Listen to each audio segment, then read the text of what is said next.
Gold, trusted gold buyers. మీరు తాకట్టు పెట్టిన బంగారాన్ని విడిపించి ఈ రోజు ఉన్న మార్కెట్ ధరకు కొనబడను. Welcome to iDream news. This is Pavan. Hyderabad లో మరో షాకింగ్ ఘటన చోటు చేసుకుంది.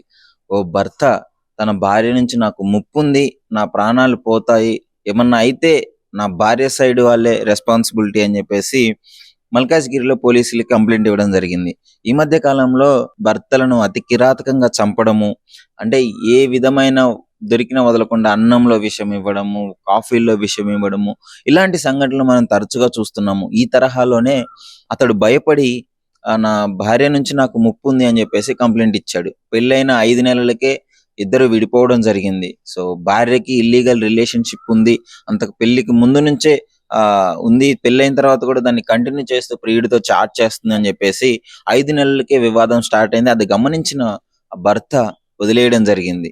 సో తర్వాత డివోర్స్ అప్లై చేయడంతో ఈ ఈ వెలుగులోకి వచ్చింది ఈ ఘటన అంతా. సో ఏం జరిగిందంటే మల్కాజ్గిరిలోని మీర్జా నగర్ లో ఉండే ఈ రంగయ్య అనే వ్యక్తి రమ్యకృష్ణకి అమ్మే అమ్మతో 2024లోనే వివాహం జరిగింది.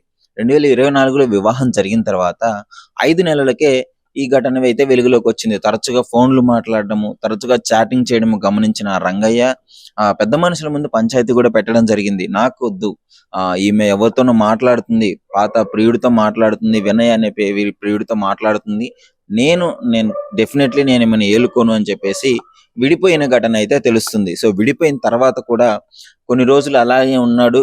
ఆమె కూడా ఆ ప్రియుడితో అలాగే కంటిన్యూ చేస్తుంది, చాట్ చేస్తుంది, ఉంటుంది అని చెప్పేసి తెలుసుకున్నాడు. సో ప్రియుడికి పెళ్లి అవ్వడంతో ఆమె ఇంకా మళ్ళీ ఇక్కడికి వాళ్ళ భర్త దగ్గరికి వద్దామని చెప్పేసి ప్రయత్నం చేస్తున్నట్టే తెలుస్తుంది. అంటే ఫస్ట్ భర్త వద్దనుకొని వెళ్ళిపోయింది, తర్వాత ప్రియుడు ఉన్నాడు, ప్రియుడితో కొన్ని రోజులు గడిపింది, జల్సాలు చేసింది. మళ్ళీ తర్వాత ఆ ప్రియుడు వేరే ఆమెను పెళ్లి చేసుకోవడంతో భర్తే దిక్కయ్యాడు.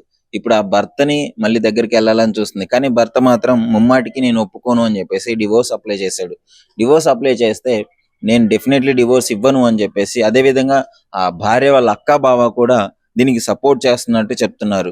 ముఖ్యంగా వీళ్ళందరూ నన్ను బెదిరిస్తున్నారు, నేను కనుక డివోర్స్ అప్లై చేసి డివోర్స్ తీసుకుంటా అంటే నన్ను చంపేస్తాను అని చెప్పేసి అని అంటున్నారు, నాకు ఆ ప్రాణహాని ఉంది అని చెప్పేసి ఆయన డైరెక్ట్ గా చెప్పడం జరుగుతుంది.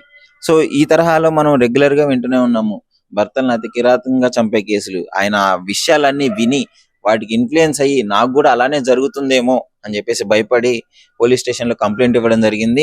సో కంప్లైంట్ తీసుకున్నారు. ఆయన వీడియో నోట్ కూడా ఇచ్చాడు, ఈ విధంగా జరిగింది, పెళ్ళైన తర్వాత ఆమె అక్రమ సంబంధం పెట్టుకుంది, వేరే వాళ్ళతో రిలేషన్ లో ఉంటుంది అని చెప్పేసి.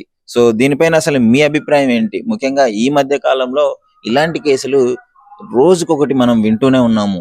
ఇది కొంచెం మీరు ముందుగా ఆలోచించి ముందు జాగ్రత్తతో కంప్లైంట్ ఇవ్వడం అయితే జరుగుతుంది. సో ఇది కూడా కొంతమందిని చాలా షాకింగ్ కి గురి చేసే ఘటన అని చెప్పుకోవచ్చు. ఎందుకంటే ఈ మధ్య కాలంలో అసలు భార్యలు వేరే వాళ్ళతో రిలేషన్ లో ఉండడము, దీంట్లో పేరెంట్స్ తప్పు కూడా ఉందని క్లియర్ గా చెప్పుకోవచ్చు. ఎందుకంటే పెళ్లికి ముందు ఆ పాప ఎవరితోన్న రిలేషన్ లో ఉన్నప్పుడు వెంటనే వాళ్ళని గద్దిచ్చి భయపెట్టో ఏది చేసో వేరే వాళ్ళకి పెళ్లి చేసేస్తున్నారు. సో ఇప్పుడు పెళ్లి చేసిన తర్వాత ఆమెకి పేరెంట్స్ దగ్గర నుంచి ఉన్న కష్టాలు, అంటే పేరెంట్స్ దగ్గర ఉంటే కొంచెం రెస్ట్రిక్షన్స్ ఉంటాయి, భర్త దగ్గరికి వెళ్ళిన తర్వాత ఇవేమి ఉండవు కదా. సో భర్త దగ్గరికి వెళ్ళిన తర్వాత తాఫీగా వాళ్ళ లవర్తో మాట్లాడుకుంటున్నారు, భర్తలను చంపేసి ఆ ప్రియుడితో వెళ్ళిపోతున్నారు.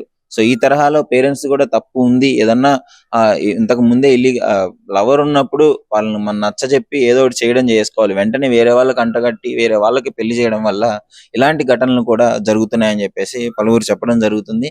సో అసలు ఈ విషయంలో మీ అభిప్రాయం ఏంటి అని చెప్పేసి డెఫినెట్లీ కామెంట్ రూపంలో తెలియజేయండి.